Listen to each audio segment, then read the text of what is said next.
Hi friends, welcome to my Dhwaja. आज हमारे साथ है doctor Mitali Golecha. She is a gynaec expert, laparoscopy specialist from Jarga. आज हम लोग इनसे एक बात करेंगे। मिताली, आप बहुत ज्यादा हंसने वाले हो मेरे क्वेश्चन को सुन के, but my question is, C section का रेट बहुत ज्यादा क्यों बढ़ रहा है? आई टेल यू, जो कॉमन सिचुएशन है, डॉक्टर को तो ना सीजर ही करना है।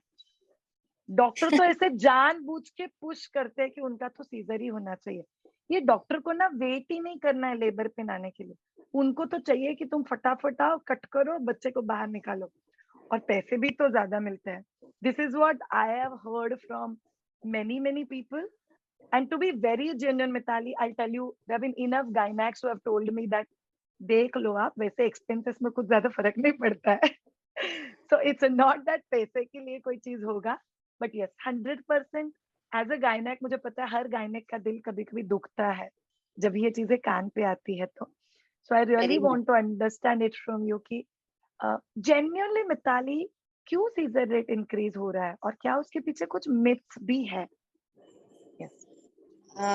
I was waiting for this question actually. मुझे खुद इस बारे में बोलना है। एज यू सेड ना, हमको भी बहुत सारे पेशेंट्स, स्पेशली उनके रिलेटिव्स, मदर इन लॉ बोलते हैं कि हमारे टाइम पे तो सीजर नहीं होता था, तो क्या बच्चे दैट्स ट्रू। पैदा नहीं होते थे, बट अभी इतना क्यों हो रहा है। So I want to tell them कि उस जमाने में एक तो बहुत सारी चीजें पता ही नहीं चलती थी, जैसे बहुत सारे कॉम्प्लिकेशंस है, या फिर कोई बच्चे की हार्ट बीट्स कम ज्यादा हो रही है, कुछ पता नहीं चलता था। लेबर पेन आता था, दाई आती थी, डिलीवर कर देती थी। Yes, it's right. और सिजेरियन नहीं होता था, ये भी सही है, but has someone focused on it कि पहले टाइम में मदर एंड बेबी की मॉर्टेलिटी यानी डेथ्स कितनी ज्यादा थी। Have you seen that?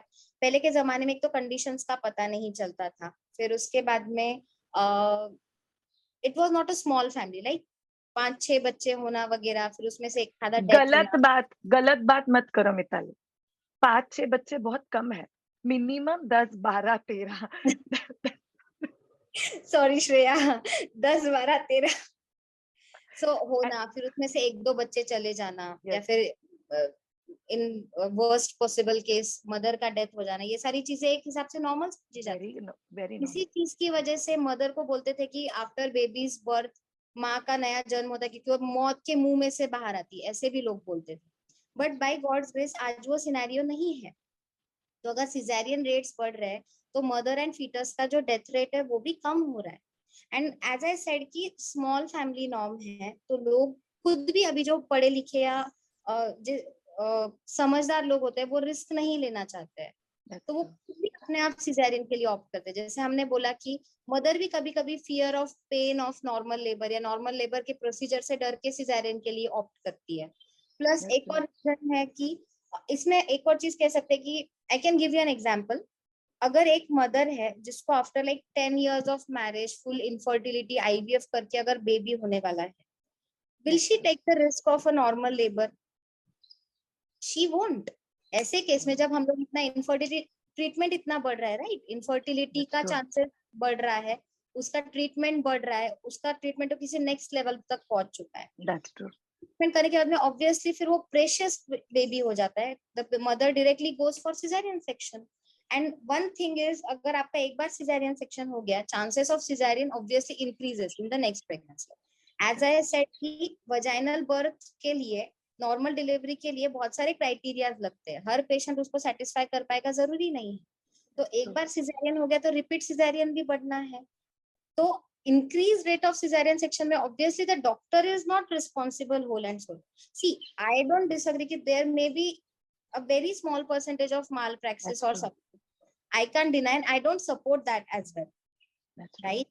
But when you have to do cesarean, you have to do cesarean to save the mother and the baby. We can't risk their lives, right? And even I'll tell you an incident. मेरे नानू भी doctor थे। He used to do a very horrible procedure, मतलब जिसके बारे में अब मैं नहीं सोच सकती।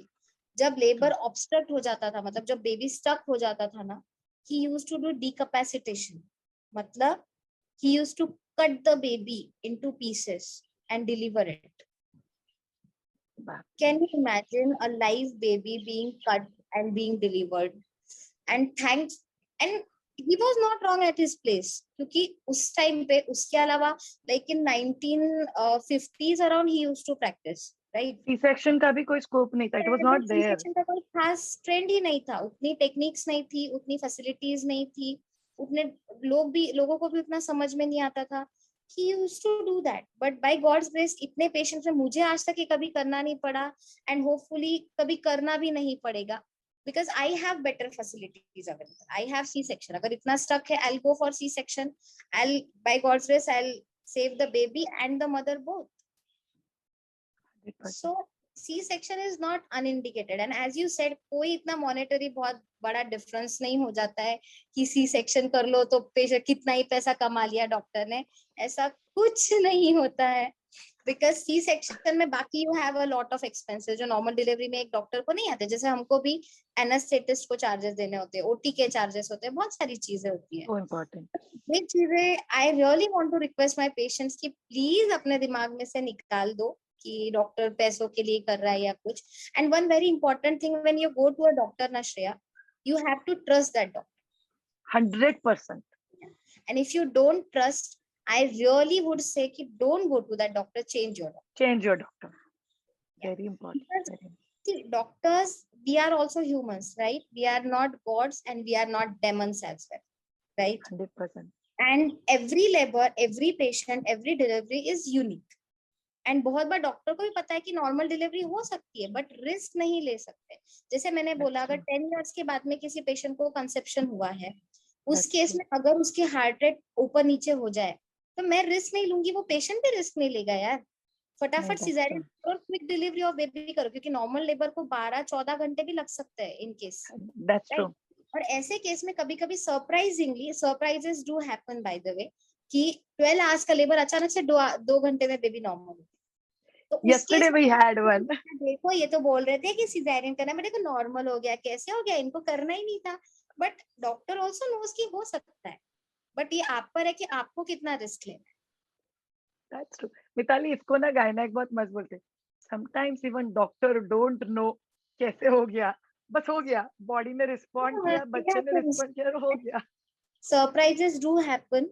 And obstetrics जो है ना, basically my branch is obstetrics and gynecology. Obstetrics deals with delivery, pregnancy and all that, and gynecology deals with the general conditions of females like menopause या फिर fibroid या फिर कोई infertility. This all comes under gynecology. Gynecology is very predictable, Shreya, I would say.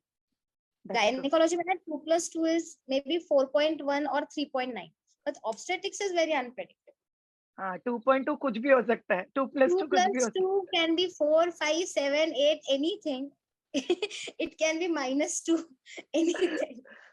I've grown in love for you for this one example. That's beautifully explained. So all of you viewers understand करो, ये ना एक doctor खुद बोल रहा है कि अनप्रेडिक्टेड है, तो हमारे पास कोई हम लोग कच्चा चिट्ठा लेके नहीं जा सकते. ये करना, उसके बाद ये करना, उसके बाद ये करना, उसके बाद ये करना. There'll be few days. Yesterday we had Mitali one delivery, like caesar table पे लेके गए. Doctors were trying and doctor said चलो एक आखिरी 1 घंटा दे देते हैं. She looks okay, peacefully लग रही है, तो और 1 घंटा पुश करने में कोई प्रॉब्लम नहीं है. And within that 1 hour she had a normal. 5 centimeter पे stuck हुआ, and doctor was like, wow, what a lovely progress, and they just delivered. It's beautiful. So this is something called precipitate labor. मतलब ऐसा होता है ना कि अचानक से पेशेंट, मतलब normally we need 10 centimeter dilatation of the cervix, but कभी कभी ऐसा होता है कि 1 centimeter पेशेंट होता है और 1 घंटे में अचानक से 10 centimeter के she gets delivered normal, which is not even thought about, right? Technically, theoretically, but it happens. This is what is a practical experience. See, I would not say कि doctor doesn't do anything. We have our skill, our expertise, but at the end there is something called luck, called God, whoever, whatever you believe in, but there is something. So 100%. Yeah, that's beautiful. We are not gods, so we have our judgments, which is based on our knowledge and our expertise. Lovely. And all of you should know, experience को beat नहीं होता है. I have seen few gynacs जो बोलेंगे कि सब कुछ medically ठीक है, बट मेरा इंट्यूशन कहता है she should be taken for C-section. ये मेरे सामने हुआ है Mitali. And after C-section the doctor put, I was so happy that I had this intuition. Otherwise ये labor stuck हो जाता था. I would have been put her up Yeah. through so much of pain और फिर scissor करना पड़ता था. And that's I think so much on the drugs. So trust your doctor But and this just go happens ahead. in my practice also. मतलब बहुत time ऐसे बच्चे को पानी कम होता है, पेशेंट से कि नॉर्मल डिलीवरी करो, बट हमको लगता है कि नहीं इसका सेक्शन करना पड़ेगा.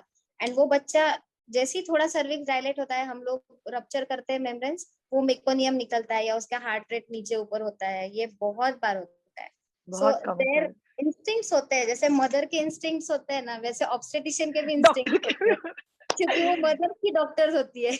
Yes, so beautiful. So for all of you, I think let's stop this blame game. There is a person who is not cared, who is not caring rather मेरा नींद हो रहा है कि नहीं, कौन से टाइमिंग पे फोन आ रहा है. For this interview itself, Mitali is sitting जहाँ पे उसकी बच्ची को I think her husband is taking care of her so that she can be there sitting for the interview. इन लोग का पढ़ाई, ये लोग constantly सीखते हैं.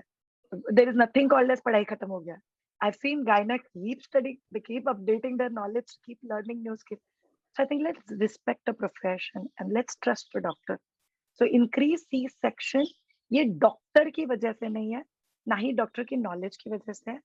ये एक्चुअली साइंस की वजह से है, फिजिकल कंडीशन की वजह से है, एंड ऑब्वियसली सिचुएशनल डिसीजंस के ऊपर डिपेंड करता है. So let's respect all of this. Thank you so much, Mitali. Thanks a ton. Have a great time. I wanted to share this. Yuppie. So thank you so much, all of you viewers. See you all in next segment. Have a great time and bye.